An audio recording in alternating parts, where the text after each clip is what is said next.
Welcome to the Power Hour, Optometry's biggest and longest running show. I'm your host, Eugene Shatsman, and we've got a really special episode for you today. It's a little bit different than our normal episodes.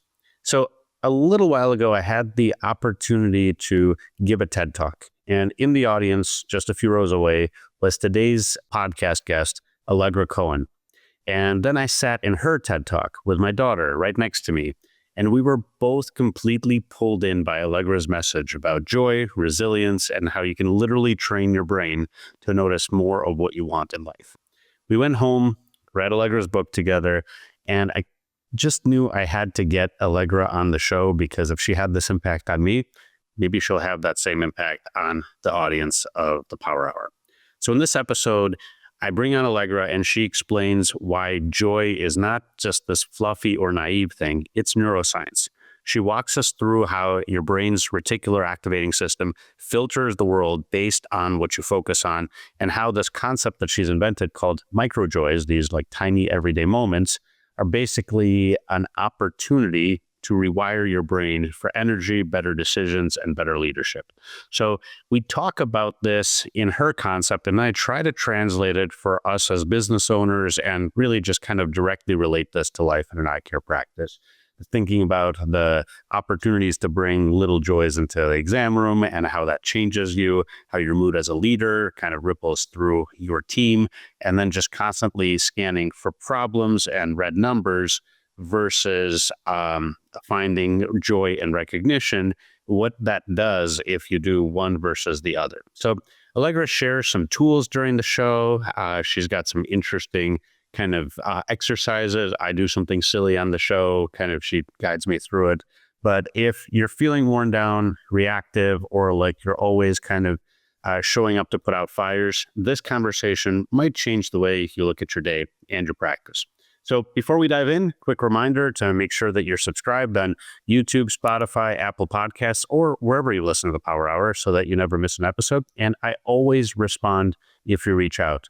I promise. So if you got episode ideas or you just want to talk through something in your practice, you can contact me directly at eugeneshatsman.com or on the Power Hour website. Again, that's eugeneshatsman.com. And all right, let's get into it. Here's my conversation with speaker, author, and joy expert, Allegra Cohen.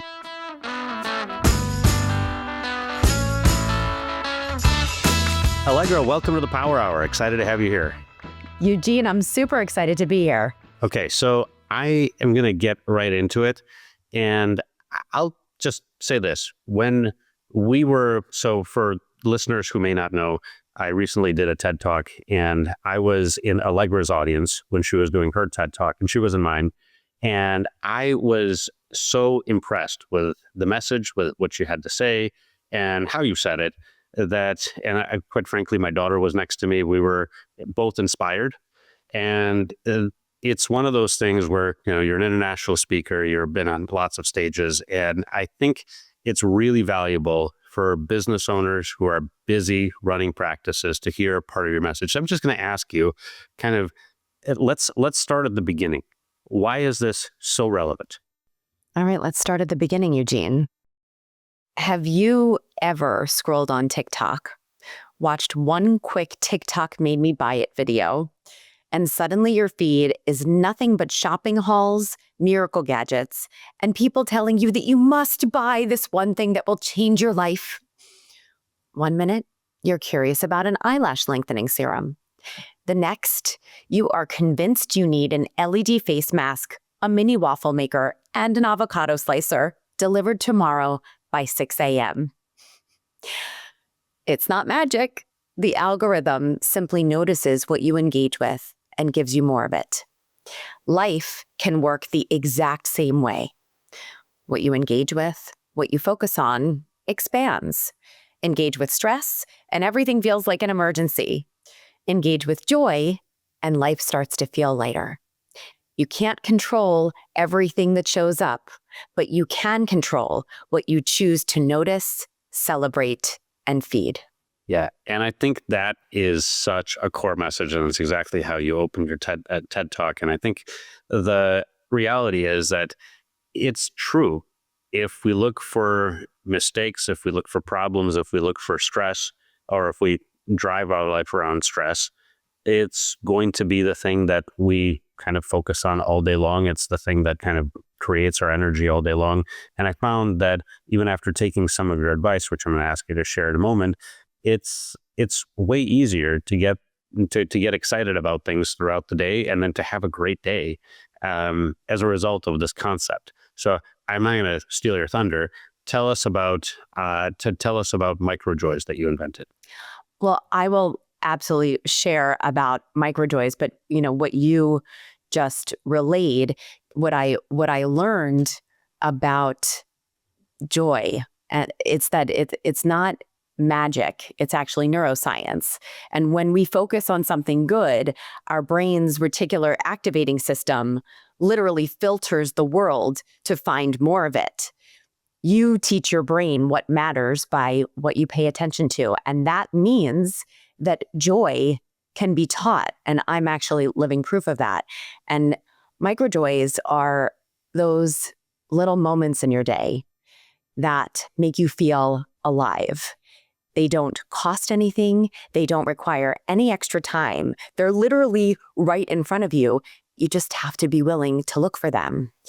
It can be as simple as the feeling of sunlight on your face, or hearing your favorite song when you need it most, a friend's text that makes you smile, the smell of coffee in the morning. And for me, Eugene, it's definitely laughing at my son dancing in the kitchen to Gangnam Style. Yeah. But they, and microjoys, by the way, they don't erase the hard stuff, but they do shift your energy in the present moment, and that shift changes everything. Yeah, and I think the point is, when you look for positive stuff, you notice more positive stuff, right? When you look for negative stuff, you notice negative stuff. Not super complicated, but when you start shifting your perspective towards that, you realize, well, maybe I'm not really getting the most out of my day if all I'm doing is looking for problems, looking for mistakes, right? Yes. And it is a practice to be able to shift your perspective. One of my favorite quotes of all time hung in my mother's fifth grade classroom for 30 years. And it's a quote by one of my greatest teachers, Wayne Dyer. And he shared, when you change the way you look at things, the things you look at change. And I feel, especially for your audience, it really resonates, because our perspective is everything. The quote really became a foundation for my work. And what I teach through microjoys is how to see differently. It's about changing what you look for, training your brain to scan for what's good, even in the middle of what's hard. Because joy, like vision, is something we can refocus. And when you shift your lens, everything in your world begins to change. So this is, give us I guess, for the person who is not convinced, who's sitting in the audience and says, okay, so what? So I'm looking for joy. What will be better in my life tomorrow if I'm choosing to look for joy versus choosing to look for stress? I know firsthand that your life will absolutely improve in your mood, your focus, and your energy. And Eugene, your energy is everything. Your energy introduces you before you even speak. And we are responsible for the energy we bring into any room, Zoom, event, party. We're responsible for that energy. And so it's really up to us. Wherever we place our focus, our attention is our power. And that is what is going to really ignite the energy that we bring. Yeah. And I think, I would relate this to what happens in the patient room. And your dad was an optometrist, right? My dad was an optometrist, yes. Mm-hmm. So he saw a lot of patients. And when I think about, okay, if you walk into the patient room and you're groggy and you're frustrated and you're angry at something that happened, and even if you're like, hey, I'm just going to set that to the side and I'm going to look at this patient and I'm going to talk to them about their prescription and their lenses and possibly their dry eye, all of that stuff, you can see it, right? Like the person can subconsciously, even if you're not saying anything about like, oh, I'm so mad at this stupid thing that happened earlier today. Instead of that, people can see that, people can sense that, and psychologically, and I think really from a financial standpoint too, from an economic perspective, your patient has way more confidence in you if you're bringing energy that is, number one, focused on them, and number two, if it seems like you like what you're doing. Absolutely. And my witnessing how my dad operated with his patients, I would have the opportunity to go and work for him every summer as a child. And I got to see firsthand the extra connection, the time that he spent. I'd be like, oh my gosh, like he is really spending a lot of time with his patients. And I learned so much from watching him. He really made each one of his patients feel seen, taking the time to be present with them. And whether they were dealing with cataracts or glaucoma or blepharitis, their vision was blurry. If they have trouble focusing, he would help them to see again. And I began to learn that the lens in which we really see isn't through a piece of glass or plastic. It really is through the lens of joy. And I would hear all of these different stories of his patients and how they overcame all that they went through in life. And then my dad would find these moments of joy to really help them to refocus in the moment. Yeah, and it's pretty profound. We don't see through a piece of plastic. We really see through the lens of joy. That's really interesting. So how did you get to be this way? I think you describe yourself as like a chief joy officer for a lot of the people you work with. Describe to me how you got here. Well, I'll take you on a little journey back to 5th grade when I was known as Allegra Cohen, which was such a lovely nickname given to me by my peers. But growing up, I was always really liked and loved by my teachers and my friends. And then something happened in 5th grade and I became the target. And I would wake up every single day looking at my glow-in-the-dark stars on my ceiling, imagining how I was going to get bullied when I went to school that day. Mm-hmm. And it wasn't just like the name calling. Can you imagine this entire head of curly hair with a bottle of Elmer's glue poured in it? Oh my God. It was mortifying every single day going to school. But I had to find a way to cope and change my perspective and go from feeling afraid and ashamed to owning my power. And so I would go home every single day and I would actually watch soap operas with my mom and watch these like fabulous women characters who were so fierce and confident. And I felt like we had this special connection and I felt empowered by just how their energy and how they were. I realized if I couldn't control what was going on outside of me, I could only control myself. And so I woke up every single day at 5:30 a.m. for 5th grade. I would set my alarm clock radio to Q102. And when I wake up, I would look in the mirror and I would tell myself, I would start to like imagine all the terrible things that were going to happen to me at school. And then I would look in the mirror and I would take some deep breaths and I would quiet my inner fear leader. And I would say to myself, I'm confident, I'm beautiful, I'm proud of me. And then I would journal those affirmations that I didn't know they were called affirmations at the time in my journal. And then I would turn up the volume on Q102 and I would dance around my room so fiercely that I would actually cause a shift in my body. And so I learned firsthand that I would need to create and infuse joy into myself because I couldn't count on receiving joy from outside of me. So really, that was like the first step of controlling your environment, despite what everybody else might say. Well, there's some awful things happening to you. You can't really control that. But it sounds to me like you basically said, I can, and I'll take action. And that's a pretty big deal. And, having a 5th grade daughter right now, that's like, I'm imagining getting her up at 5:30 in the morning. Even that step is really hard. All the other steps, like that's incredible. Yeah, I was very motivated to change my circumstances.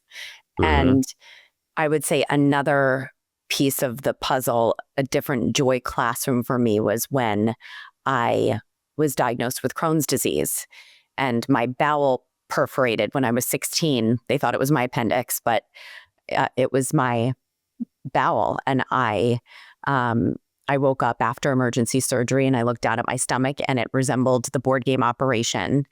And I got this brand new life sentence with Crohn's. And for years, Eugene, that diagnosis shaped everything, with hospitals, medications, flare-ups. And it was so easy for me to focus only on what was wrong. But again, something inside me refused to let this disease be my identity. So that's when I really started celebrating microjoys.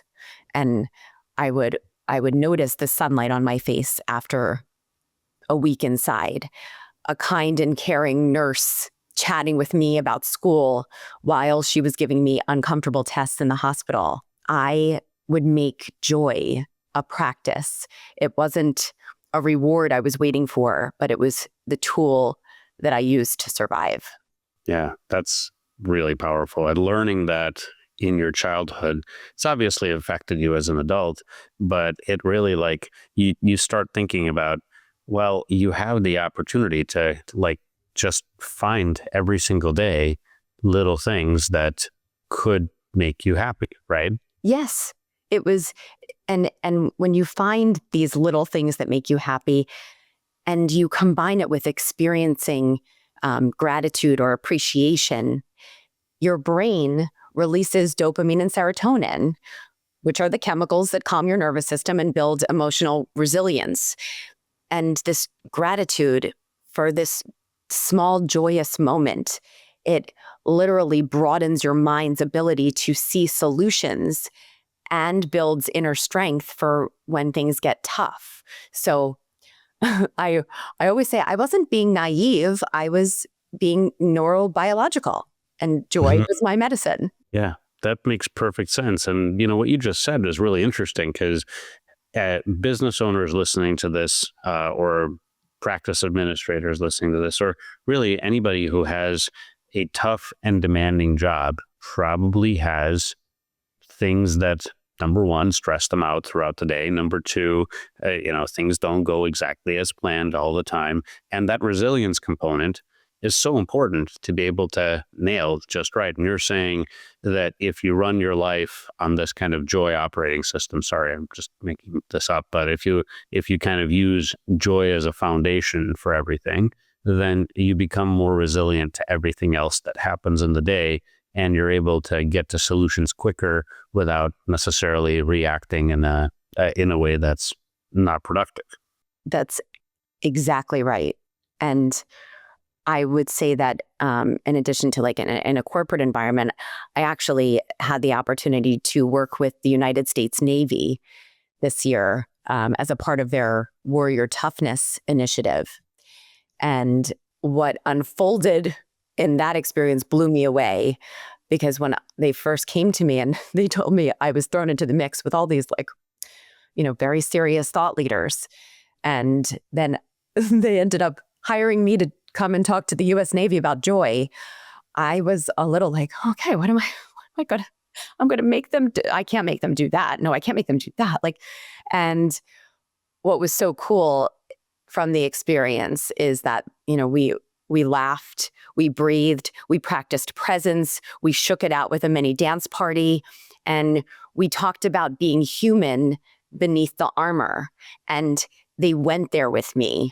They practiced being present. They tapped into their imaginations, and they remembered what it feels like to play. And through it all, they reminded me that being brave doesn't mean staying hard. It means staying open. And truly, Eugene, one of the biggest lessons that I learned from this experience is that even the toughest need tools to transition from mission back to the moment, from pressure to peace, from high alert to home. And so do you. We all do. We all need to take that responsibility in the prime real estate of transitions, and maybe use a transition to just notice something that's right in front of you that can bring you some joy in that moment. And really like the experience of guiding the US Navy to take this transition time, it was all about being able to help them return home to their families, because it's not just about you, it's about who you're affecting when you go home or when you run into the CVS cashier.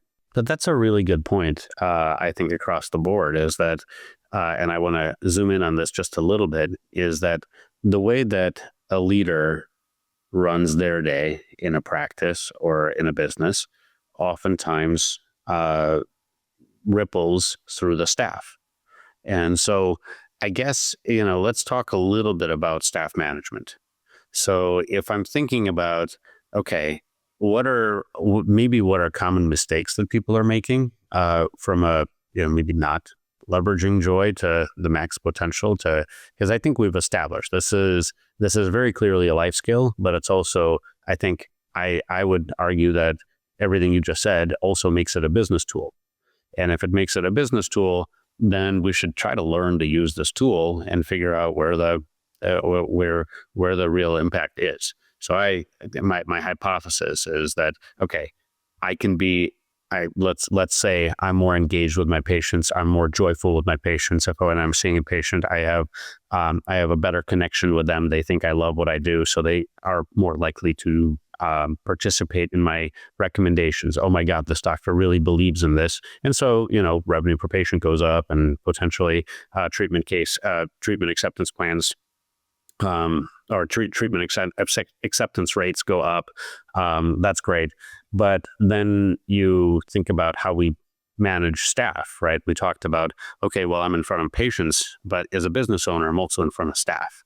And whereas like we are always thinking, okay, I'm on stage with the patient, I'm also kind of on stage as a leader with the staff. And if you integrate this concept of joy into your day-to-day lives, what does that do when you start thinking about how that makes you a better leader, a better manager too? Especially for your staff, it's really about helping them to feel seen and appreciated.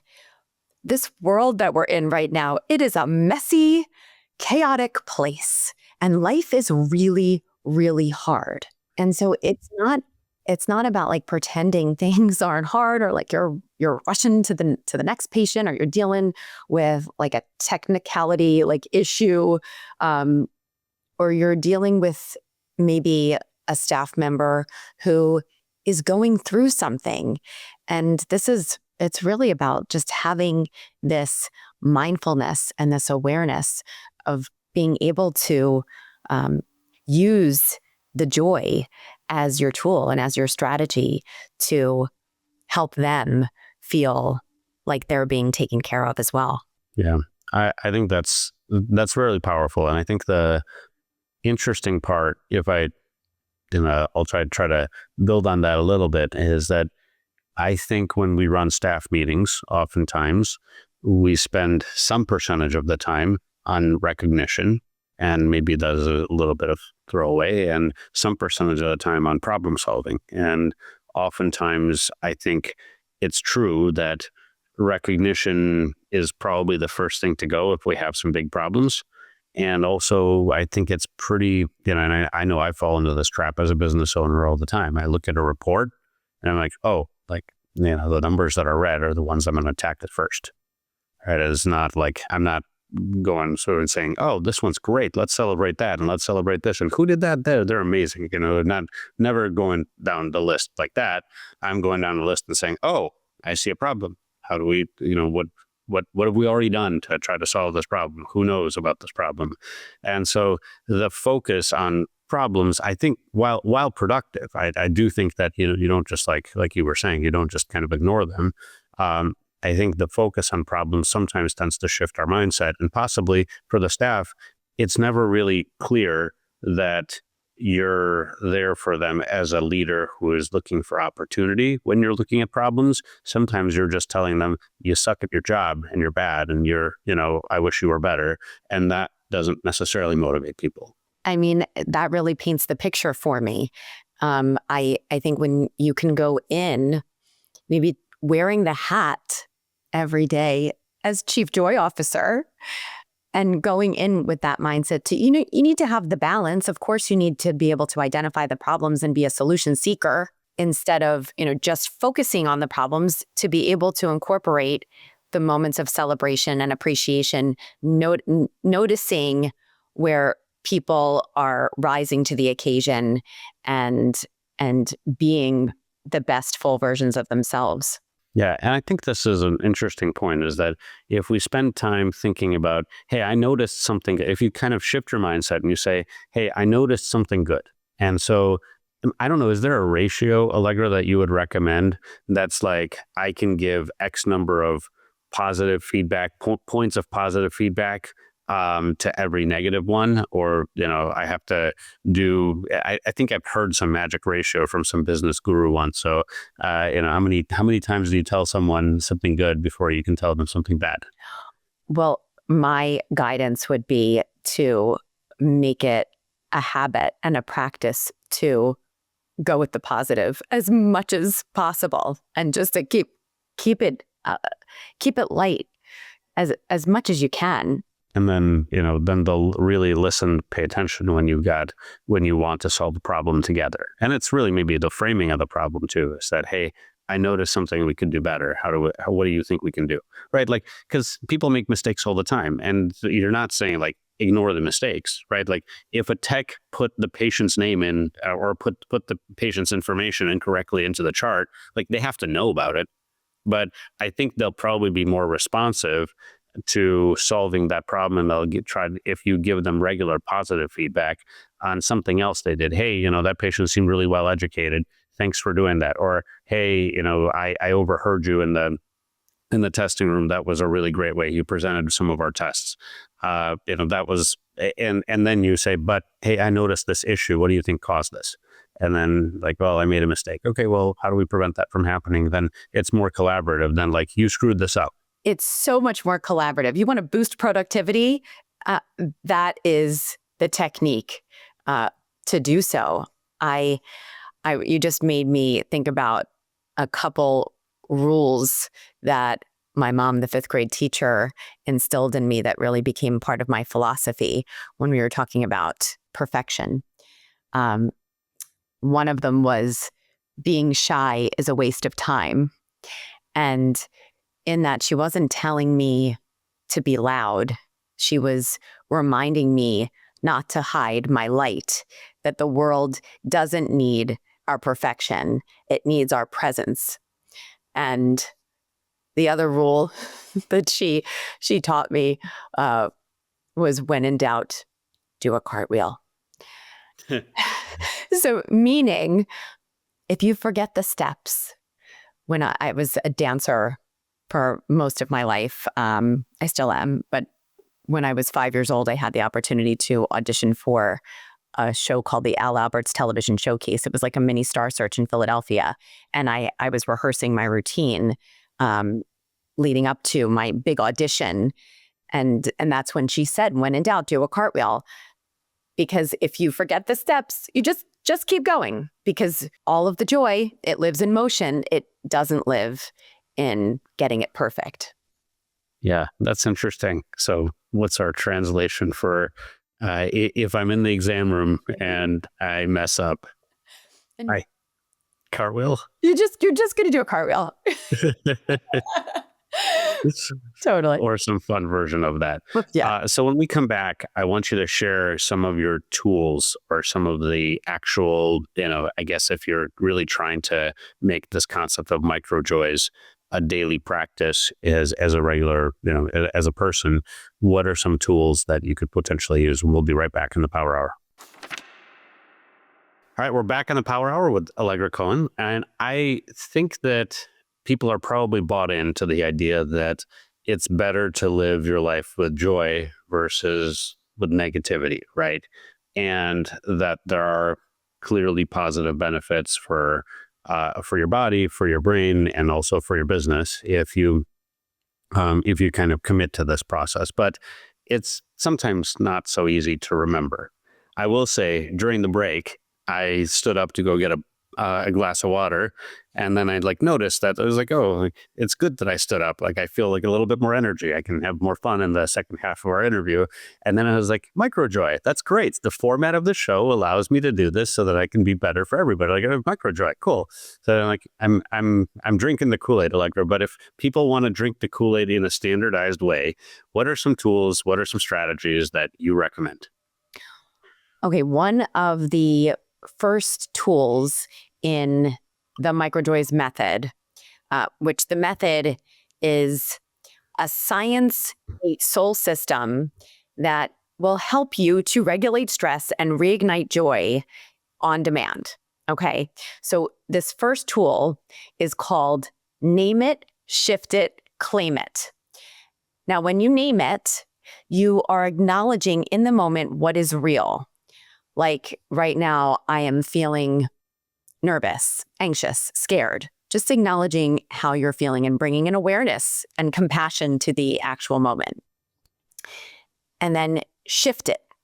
Now, this is the key. And this is where, like, Eugene, you just had your own experience. Like you found the microjoy.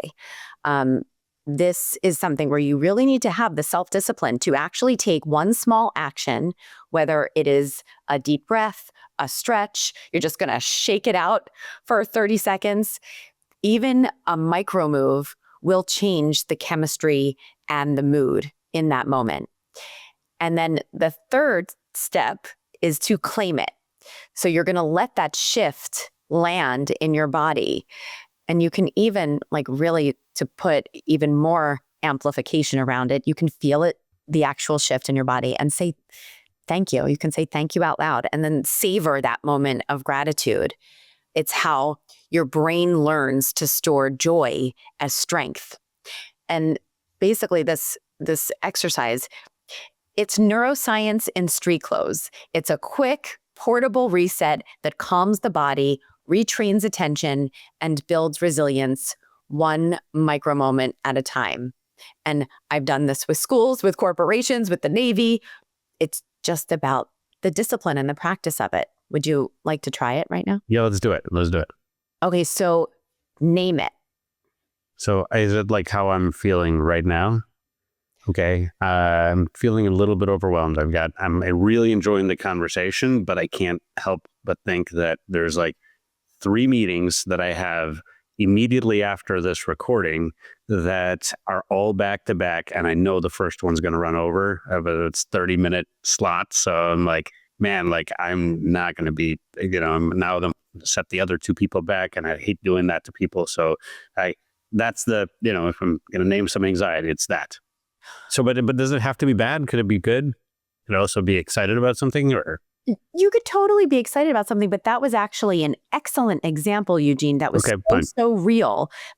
And now what we're going to have to do is we're going to have to get you out of your overthinking mind and back into your body. That's how we're going to shift it. So now you're going to shift it, and the world is your oyster. What would you like to do to shift it?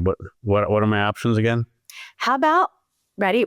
We're just going to shake it. Just shake it with me. All right. So anyone watching on video, we're shaking. We're shaking. We're shaking like a Polaroid picture. Okay. We got it. Right? Okay. I'm here.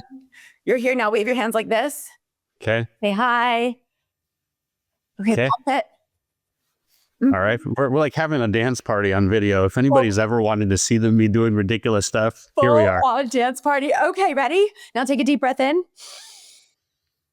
Let it all go. And now you're going to claim it. How are you feeling right now? I feel silly. It was fun. That's awesome. Now, and really feel the feeling in your body. Do you feel it? The shift? Okay, now you're going to savor it, and you're going to take it with you for the rest of the day. Okay. And then you're going to make it a game and see how many of these microjoy moments, because what we did was we just created a microjoy moment where you're able to really savor that shift in your body.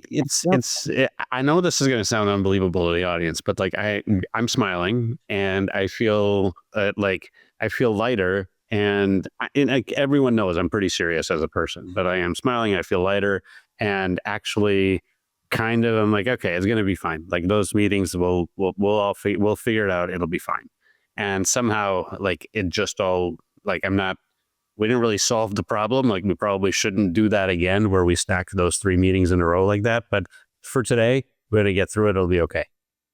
Oh, you are the best student, Eugene. Oh my goodness. It's not about like, we're not going to solve anything like major. But it's about really getting out of your head and getting into your body, changing your physiology enough to just feel better in the. But you know what, Allegra, I will say that it immediately gave me the solution. Like as I was thinking, it was like, okay, I'm gonna get through it today, but for the future, what I'm gonna do is I'm gonna tell my assistant that if I'm meeting with these people in this, like I was like, I'm gonna have like a little grid of like, these are meetings I can't exit early, and if I'm meeting with these people, I need at least 15-minute break between meetings. And then if it goes over, then it's fine. It gave you the solution. Oh, that's gratifying right now. Thank you. Yeah. Thank you very much. It works. It works. It works. I have another tool that I can share if we have time. Yeah. Okay, great. So one of the practices that I like to instill within the Microjoys method, they're called rituals, except I spell rituals with an RICH because I'm talking about the rich in what truly matters, which is our energy, our connection, meaning, and presence. These are the daily habits that anchor us in joy. They don't have to be long. They just have to be intentional. So one of my favorites, the second that I wake up in the morning and I flutter my eyes open and I realize, oh, I'm alive. Yay, bonus day. I say out loud to myself, today is a great day. And then I roll over to my husband and I tell him, today's a great day. And then our 6-year-old, he runs into the room and he tells us, today is a great day. And it's really kind of miraculous what happens. Because what happens is my brain starts looking for proof that it's true, because that's how your brain works. It finds whatever you tell it to look for. And I'm training my brain to expect good things.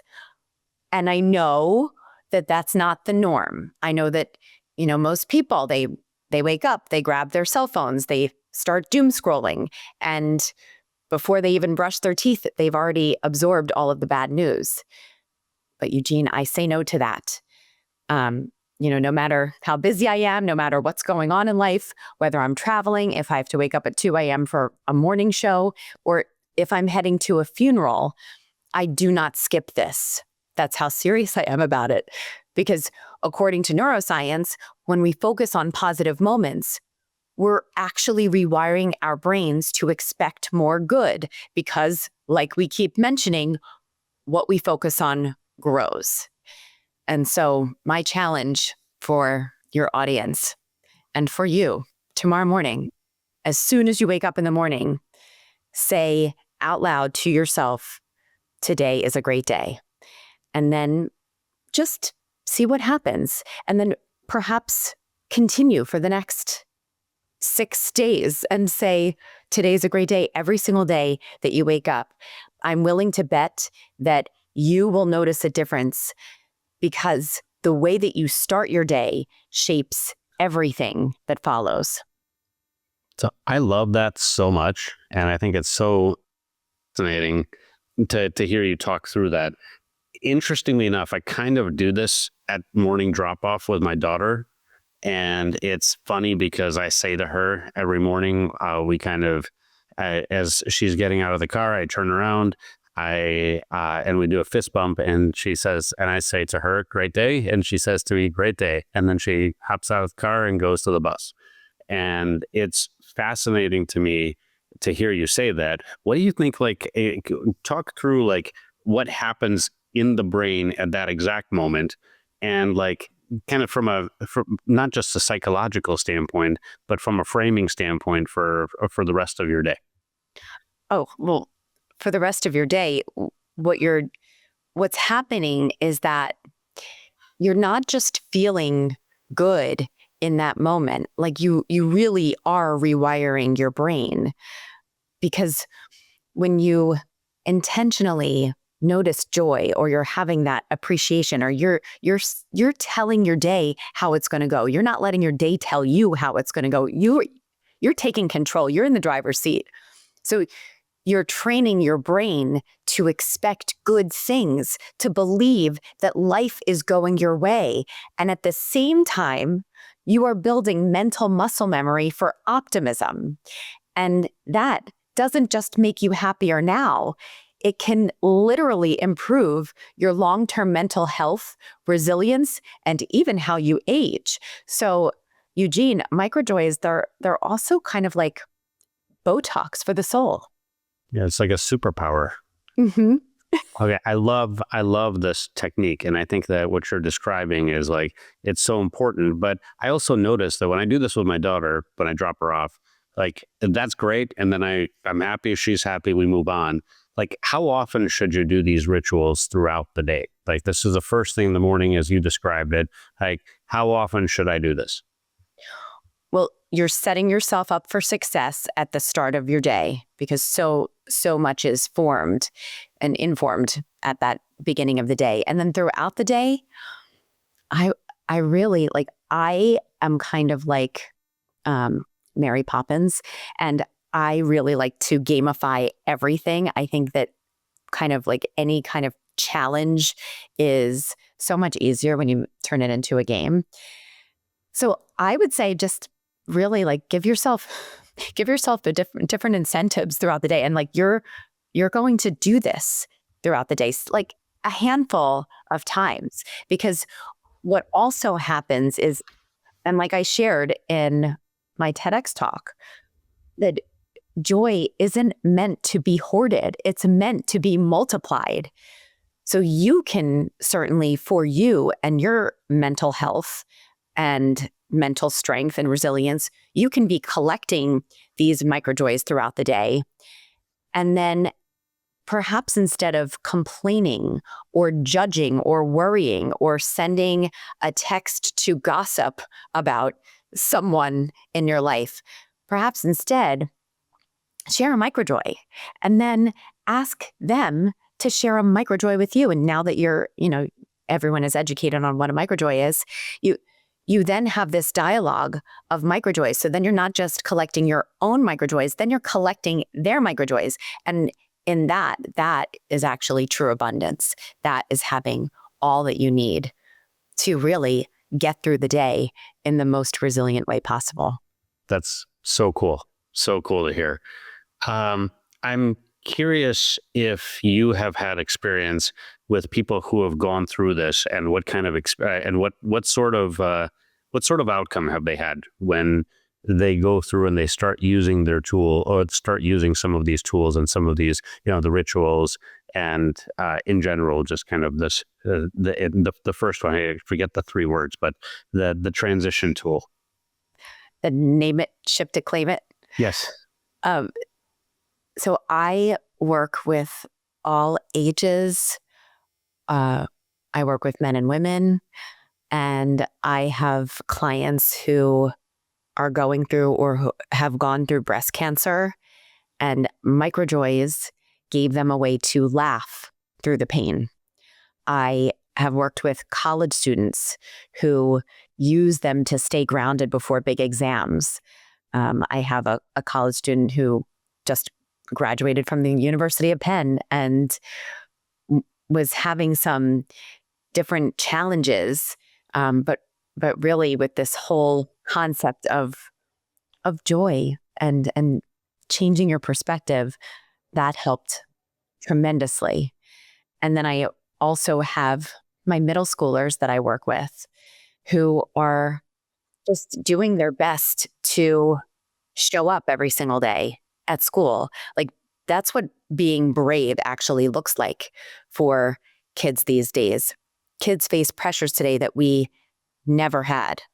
And it's really challenging to go to school, to show up for school and to get teased in the hallway, or to not be included at the lunch table, or to try out for a team. And to be able to shift that perspective and find people and ways to appreciate has been so helpful for all of my ages and groups that I work with. Yeah, I love that. And I think what we're learning as we hear you talk is that as long as you do something every single day to deliberately infuse this concept of joy into the into your daily habits, you can be a better leader, you can be a better better role model, and at the same time you can get others to do it. Like as you were saying, like joy is infectious, and it's just like, I think if people start talking, I didn't want to pass this point because when you said it, I wrote it down. I think it's really interesting that when you share the joy, that's really cool. That's really fun. And that's really, but also people tend to share negativity too. And it's really their choice, right? Like if you start complaining, half of us are one-uppers. Well, your car did that. Well, what my car did 2 weeks ago, and then you've got the whole, negative string of stuff going on. What about day-to-day conversations? Like, what are you like at the water cooler, Allegra, when somebody does say something negative, and what do you do? What you do in that moment is maybe get curious with them and, make them feel seen. Like, ask some questions, like get to their level and look them in the eyes and be there for them in that moment. And then, see if you can make the moment lighter, turn it into a joke. So, I mean, this whole life doesn't have to be so serious. We can find the humor when life gets hard. I recently I had an experience at DMV. And how many, do you just absolutely love going to the DMV, Eugene? Oh, everyone does, I'm sure. Who doesn't love going to the DMV? So I'm in my house and I'm thinking about this trip that I'm about to take to the DMV, and your mind starts at seeing how many hours are you going to spend, and like what all the documents you need to bring, and like all the stuff that is centered around this like most non-enjoyable adulting experience in life. So I decided on my route as I was driving to the DMV that this was going to be the absolute best experience that I've ever had at this location. And it was all going to just go seamlessly. So I'm telling you, Eugene, I went into the DMV and the guard outside, he smiled at me. And then I went in and the teller was a unicorn in how helpful she was. And then I saw this sign behind another teller that said, "Brand new day."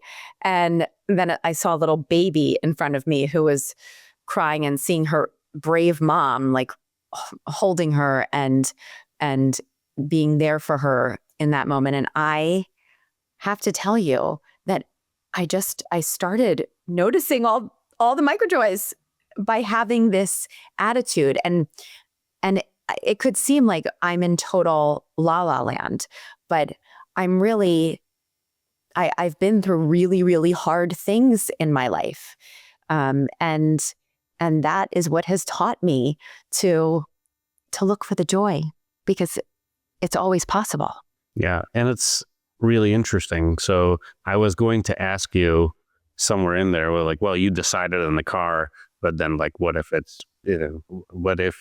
it's just as bad as every other experience? But what you're saying is you're the one who made the experience. You're the one who chose to have the experience. So it's like, it's up to you to see how to perceive what happens in your day in either a really negative way or in a positive or in a very positive way, and to frame it in a way that ultimately has the benefit for you versus the not benefit, right? Like, because what would have been the benefit if you're like, oh, That visit was so annoying, and I had to stand in line, and it was longer than I expected, and I didn't have all my paperwork, and I had to go get more stuff out of the car, and whatever.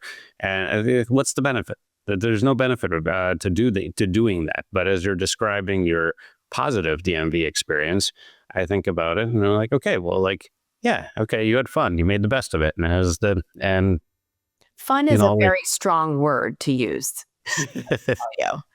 But I did use it as an educational lesson with the, when they called me up and they're speaking Spanish and like the numbers, like, en la ventana dos. Like I was like, oh, okay. Like I'm going to get to learn Spanish too while I'm here. But, but I agree with you. But the thing is, here we are talking about it. So that experience actually now has an impact on lots of people. Yay.